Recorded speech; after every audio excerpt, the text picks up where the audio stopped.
Hey, so welcome back to my channel. So I got the new ZV-E1 in today, and I'm going to be out testing it today at the botanical gardens. And I came out here basically to see if I can get the camera to overheat. And the reason I like shooting out here is because you'll be in some shade, you'll be in some sun, all just kind of naturally. You don't have to choose one or the other. You just kind of be in one place or the other, just naturally shooting. I'm going to be shooting some 4K 24 frames per second, so 4K 60. Gonna be doing a lot of that. Planning on testing out the stabilization and maybe doing a little bit of time lapse. I'm gonna set a timer to see how long I can get this camera to run without overheating. And another thing I want to say is I'm pretty much shooting in all automatic mode because I just haven't had time to familiarize myself with the camera, and I don't want to be out here struggling around with menus and trying to find different picture profiles and all this and that. So I just left everything on auto, and we're just gonna go with it. Whatever it produces, and we're just gonna kind of go with it from there. How long do you think it's gonna take? I'm thinking maybe an hour. I think it'll last an hour. I have a full battery and a huge memory card in, and if it lasts for an hour, I think it'll be a job well done. It is 88, 89 degrees today. Not in the shade, out in the sun. It's about 90 degrees, so it's a good test for it today, and we're going to see how it does. So right now we're on active stabilization. I forgot to mention that the only lens I have with me today is the 21.8. The 21.8 is all I have with me, and that's what we're going to be shooting with. Little train station. We'll check out the zoom. A little bit slow on the zoom, but with the 20 millimeter 1.8, it should go from about 20 millimeters to 30 millimeters, and that's a pretty good range if you ask me. One of the things I can tell right off the bat is it's going to be really easy to hit the zoom toggle. So you're always going to be conscious of hitting that button, or you're going to be zoomed in more than you want and have to figure out where you are in the zoom range. Like right now, I was zoomed way in, didn't even know it, so I'm zooming back out. One of the things that I like to do when I'm on vacation, and this is what I use the GoPro for mainly down in Disney, was I like to just kind of turn the camera around and kind of shoot what's going on. Just kind of straight ahead or off to the side a little bit. Just kind of, feeling what's going on around me. But with the previous cameras, I thought that the active stabilization was okay. But I'm more interested to see this in a dynamic active. But we're going to start off with active. Here goes that.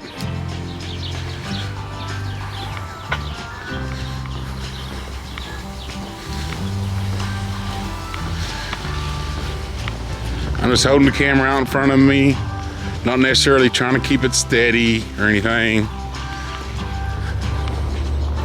Just holding it out in front of me. Okay, now we've switched over to dynamic active, and we're just gonna walk around the same path and see what happens. See if it's any better. Now I found that active stabilization is generally good enough for vlogging, but it doesn't do very good for shots like this, so that's why I'm testing it. Hitting a little bit of shade here, see if it messes with the picture at all.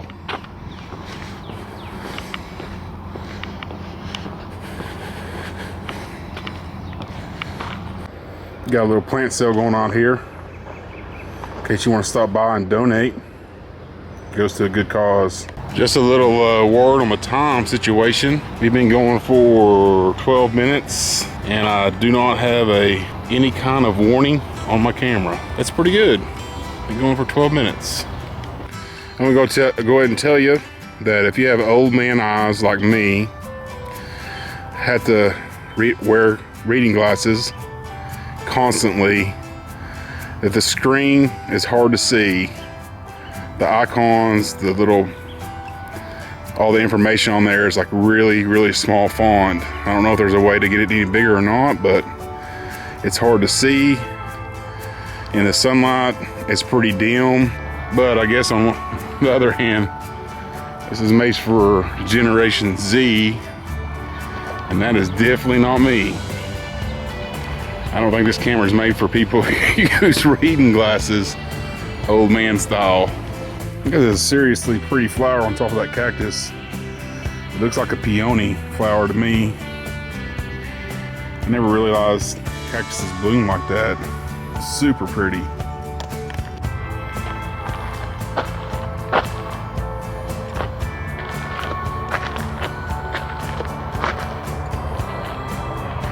Get.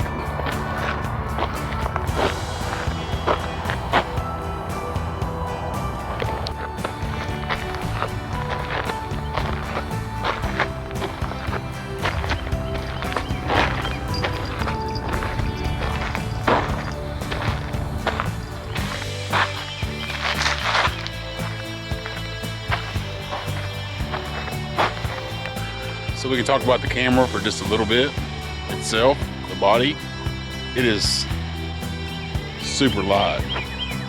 I mean super light, like perfect for what it is. And by the way, right now I don't know, the little box isn't around my eye, so I don't know what's going on there. I don't know why that's a thing right now, but that's what's going on.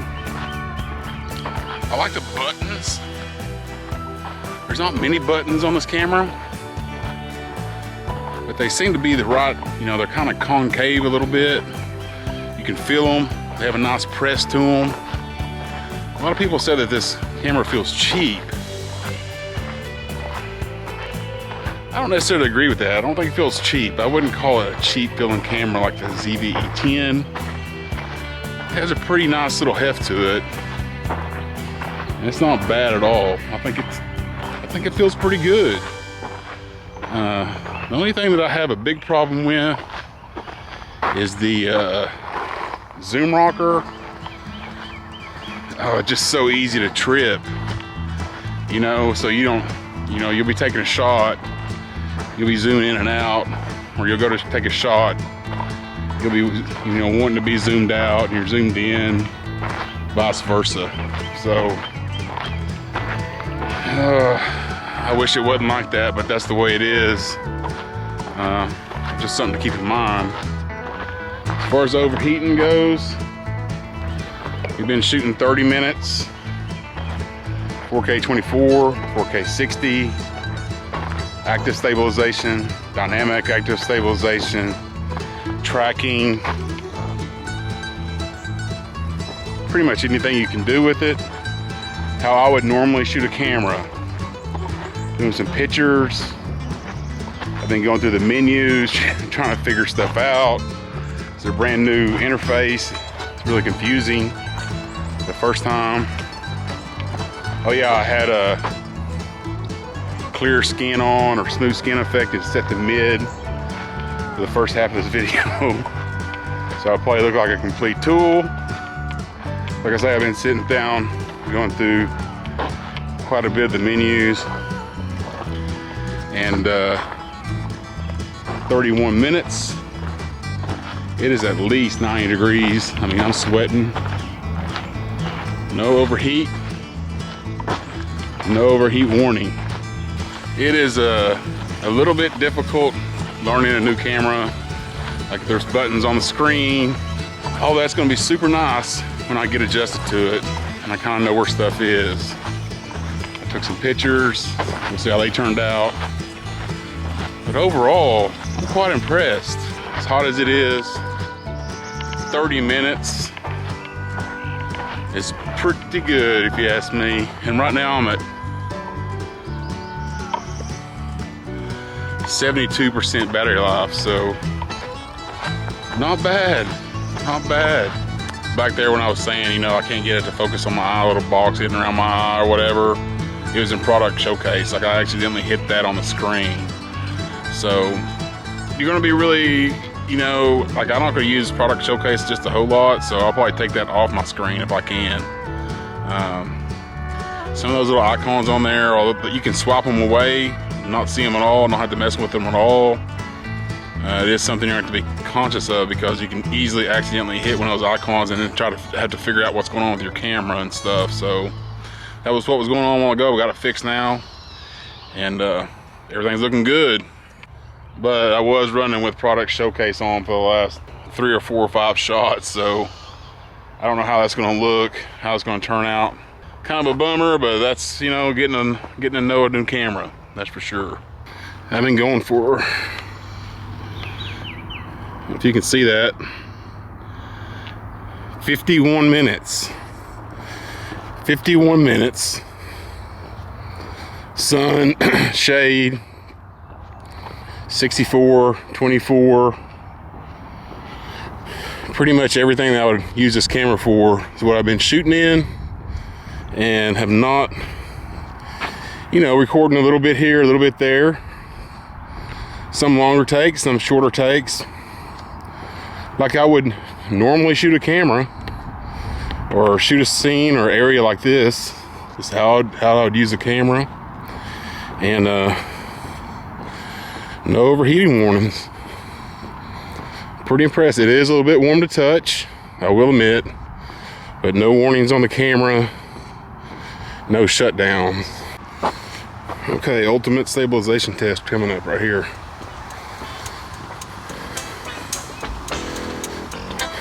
Dynamic active.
With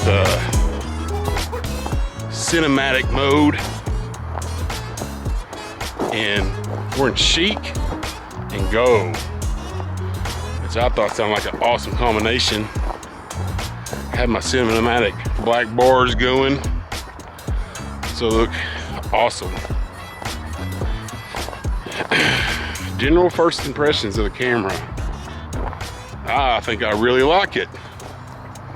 Again, I've been shooting an hour, give or take, in the sun, in the shade. It's about 90 degrees out here for real. I mean, you can see I'm sweating, which doesn't take much from me, but it's still sweating. I'm still hot. It's still 90 degrees. And no overheat problems at all. Quite impressed. Only thing about it, downsides that I've seen first time out, the icons are hard to see because I'm old. That's all there is to that. The screen is dim. You can't hardly see it with sunglasses on, but it's doable. There's a lot of icons on the screen that you can accidentally trigger without knowing about it. So you have to keep those in mind. I plan on seeing if I can get them off, the ones that I absolutely don't use or don't ordinarily use. I forgot to mention one other thing in my dislikes. The zoom toggle, I hate it. Since the grip is so small and it sticks out over the lip of the grip just a little bit, I'm always hitting it, zooming in, zooming out when I'm not needing to or wanting to. Other than that, it is great. Autofocus has been great. I tracked the cat around for a little bit. Boom, eye auto on the cat, eye auto on me. Tracking, I mean, this thing is I'm not saying it's the real deal yet, but for a non-professional guy that's kind of wanting something to film some videos with, I don't know if this thing can be beat. Of course, we'll have to get home and look at the footage. Let me know what you think. Thanks for watching. We'll see you on the next one. Maybe another cinematic vlog, if you're lucky. See you on the next one.